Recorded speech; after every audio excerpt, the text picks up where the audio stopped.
បាទជំរាបសួរគ្រូបន្ទាប់ពីអានមេរៀនទី2ដែលនិយាយអំពីការវាយតម្លៃក្នុងថ្នាក់រៀននិងទូនាទីនៃការវាយតម្លៃក្នុងការបង្រៀននិងរៀនខ្ញុំសូមសង្ខេបមេរៀនដូចខាងក្រោមនេះដូចតទៅនេះចំណុចទី1ដែលខ្ញុំអាចសង្ខេបបានគឺ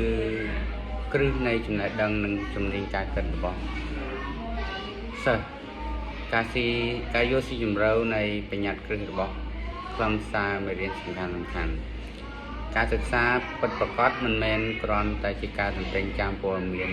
នោះទេតែជាការយល់ស៊ីជម្រៅអំពីគោលការណ៍មូលដ្ឋាននិងការទាក់ទងគ្នាទៅវិញទៅមកនៃមេរៀននីមួយៗគ្រូបង្រៀនត្រូវប្រើប្រាស់វិធីសាស្ត្របង្រៀនដែលជំរុញឲ្យសិស្សចេះវិភាគសំយោគនិងវាយតម្លៃព័ត៌មានជាជាងគ្រាន់តែទទួលយកពីលោកគ្រូអ្នកគ្រូគាត់ទៅចេះមានគេហៅថា critical thinking ពេលដែលសិស្សយកពីបញ្ញត្តិគ្រឹះពួកគេអាចប្រើប្រាស់ចំណេះដឹងនោះដើម្បីដោះស្រាយបញ្ហាថ្មីប្រកបដោយភាពច្នៃប្រឌិតទី2ការសម្រេចចិត្តនិងការគិតប្រកបដោយវិចារណញ្ញាណដូចខ្ញុំនិយាយមុននឹងបន្តិចគឺគេហៅថា critical thinking ហ្នឹង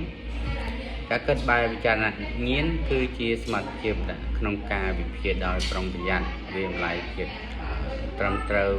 ដែលមានផុសតាងនិងភាពជាក់លាក់មួយរួចទៅធ្វើការសន្និដ្ឋានដោយប្រកបវិជ្ជានៅក្នុងថ្នាក់រៀនគ្រូគួរតែជំរុញសិស្សឲ្យសួរសំណួរហេតុអ្វីនិងតើវាអាចទៅរួចដោយរបៀបណាបាទសូមបន្តទៀតខ្ញុំមើលឃើញពីមេរៀនហ្នឹងគឺនិយាយពីអត្តចរិតផងដែរហើយនឹងវិន័យផ្ទាល់ខ្លួនរបស់សិស្សដែលមានរាប់បញ្ចូលទាំងទំនួលខុសត្រូវការទទួលស្គាល់និងការបំពេញកាតព្វកិច្ចរបស់ពួកគាត់បណ្ដុះគាត់មានភាពស្មោះត្រង់ក្នុងការសិក្សានិងធ្វើការដោយសុចរិតភាពហើយនឹងមានការតស៊ូឲ្យពួកគាត់មានសមត្ថភាពក្នុងការបន្តការខិតខំប្រឹងប្រែងទោះបីជាជួបឧបសគ្គក៏ដោយគ្រូត្រូវបង្ហាញគំរូនិងលើកទឹកចិត្ត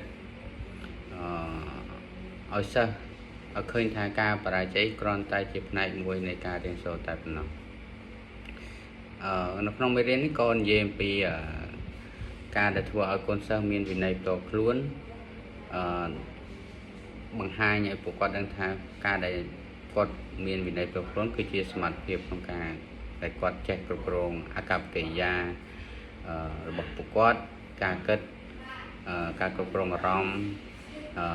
ដើម្បីពួកគាត់អាចសម្រេចគោលដៅមួយពួកគាត់ត្រូវចេះមាន self discipline ផងដែរគ្រូក្នុងនាមជាគ្រូគួរតែបង្រៀនយុទ្ធសាស្ត្រក្នុងការដែលឲ្យពួកគាត់ចេះគ្រប់គ្រងពេលវេលាការកំណត់គោលដៅនិងការដែលចេះឆែកមើលខ្លួនឯងត្រួតពិនិត្យខ្លួនឯងដើម្បីឲ្យសិស្សក្លាយជាអ្នកសិក្សាដែលមានគេថាការសិក្សាដែលមានស្វ័យភាពការសិក្សាដោយខ្លួនឯងបន្តទៀតនៅក្នុងមេរៀននេះផងដែរក៏និយាយអំពីការដែលពួកគេអាចមានសមត្ថភាពក្នុងការដោះស្រាយបញ្ហាប្រឈម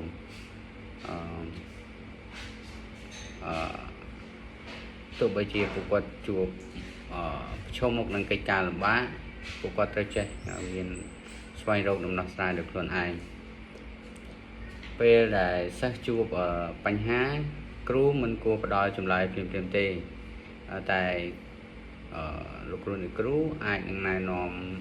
ឲ្យពួកគាត់ចេះប្រើប្រាស់គេហៅថាគំនិតបែបវិចារណញ្ញាណដូចការគិតស៊ីជម្រៅនិងភាពច្នៃប្រឌិតរបស់ពួកគេពួកសិស្ស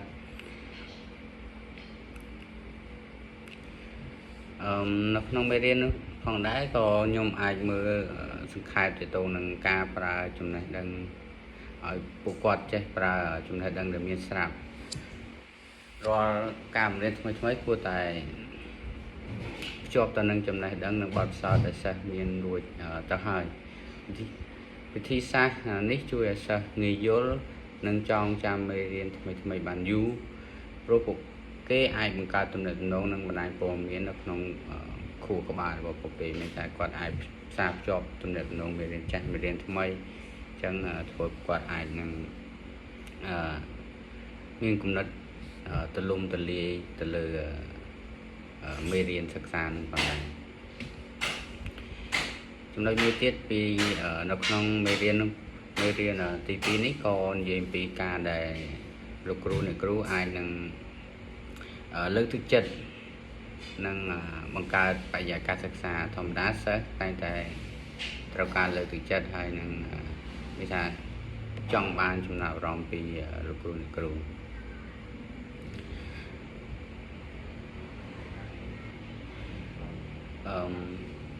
នៅក្នុងមេរៀននេះគឺយើងអាចនិយាយពីការលើកទឹកចិត្តនោះវាមានការលើកទឹកចិត្តចេញពីខាងក្នុងគ្រូត្រូវបង្កើតបរិយាកាសដែលសិស្សមានអារម្មណ៍ថាមានភាពជាម្ចាស់ការលើខ្លួនឯងពួកគេលើការរៀនសូត្ររបស់ពួកគេអាចពូកែទៅលើអ្វីមួយហើយនឹងមានគោលបំណងច្បាស់លាស់មានតែលើកទឹកចិត្តឲ្យពួកគាត់ស្វែងយល់ពីភាពខ្លាំងរបស់ខ្លួនឯងនៅក្នុងជីវិតឲ្យពួកគេអាចដកខាត់អ្វីដែលជាចំណុចល្អហើយកាត់បន្ថយនៅចំណុចមួយចំនួនដែលមិនមែនជាចំណុចខ្លាំងដូចជាចំណុចខ្សោយរបស់ពួកគាត់ការលើកទឹកចិត្តនិងចំពោះការខិតខំប្រឹងប្រែងរបស់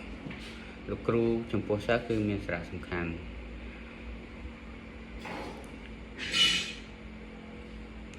នៅក្នុងមេរៀនទី2នេះផងដែរក៏និយាយពី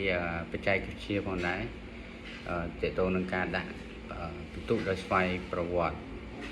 ការប្រើប្រាស់បច្ចេកវិទ្យាដើម្បីដាក់បន្ទុកដោយស្វ័យប្រវត្តិសម្រាប់សំណួរដែលមានចម្លើយច្រើនជំរើសmultiple choice គឺកិច្ចការផ្សេងខ្លីៗអាចជួយគ្រូសន្សំចៃពេលវេលាបានច្រើននិងធានាបាននៅភាពស៊ីសង្វាក់គ្នានៃការវាយតម្លៃពេលវេលាដែលសល់អាចប្រើប្រាស់សម្រាប់ការងារអន្តរកម្មតជាមួយសិស្សផងដែរ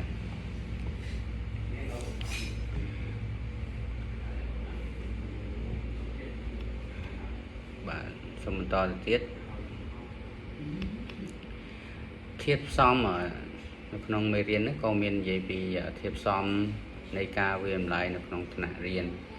ការវាយតម្លៃក្នុងថ្នាក់រៀនហៅថា classroom assessment វាមិនមែនគ្រាន់តែជាការផ្ដល់បន្ទូលនោះទេតែជាដំណើរការបន្តដើម្បីលើកកម្ពស់ការរៀនសូត្រធៀបផ្សំនៃការវាយតម្លៃនៅក្នុងថ្នាក់រៀនការវាយតម្លៃមានគោលបំណងចម្រុះនិងសំខាន់ណាស់វត្ថុបំណងគឺដើម្បីឲ្យបង្កើនការសិក្សាឲ្យប្រសើរឡើងហើយស្ថាបនាអ្វីដែលពួកគាត់មានស្រាប់ហើយគ្រូអាចយល់អំពីសិស្សគ្រូយល់ពីសិស្សយល់ពីគ្រូហើយដើម្បីឲ្យបានជាការកែលម្អដល់ពួកគាត់បន្ថែមទៀតនៅក្នុងមេរៀនទី2ហ្នឹងក៏និយាយពីការដែលការផ្ដល់ព័ត៌មានសារៈសំខាន់នៃការផ្ដល់ព័ត៌មានដល់អាណាព្យាបាលការកែសម្រួលនៅចំណុចមួយចំនួនដែលពួកគាត់មានឲ្យប្រសើរឡើងវិញហើយស្គាល់ចំណុចខ្លាំងចំណុចខ្សោយរបស់ខ្លួនហើយផ្ដល់ការត្រួតពិនិត្យយ៉ាងត្រឹមត្រូវទៅលើការប្រឹងប្រែងរបស់ពួកគាត់និងការរីកចម្រើនរបស់ពួកគាត់ចំពោះសេចក្តីសន្និដ្ឋាននៅលើមេរៀនទី2ទាំងស្រុងហ្នឹងគឺនិយាយពីខ្ញុំសូមសន្និដ្ឋានថាជាការអភិវឌ្ឍសិស្សឲ្យក្លាយជាបុគ្គលជោគជ័យបុគ្គលត្រឹមត្រូវនិងមានសមត្ថភាពខ្ពស់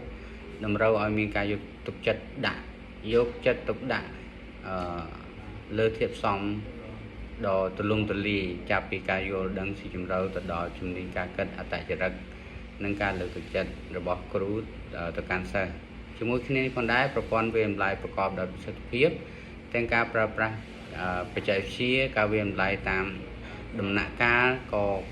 ជាកត្តាសំខាន់បំផុតក្នុងការធានាឲ្យសិស្សគ្រប់រូបអាចរីកចម្រើនតាមសក្តានុពលរបស់ពួកគេបាទសូមអរគុណចំពោះលោកគ្រូហើយចំពោះការសង្ខេបមេរៀនទី2នេះគឺខ្ញុំសូមបញ្ចប់តែត្រឹមនេះបាទសូមអរគុណ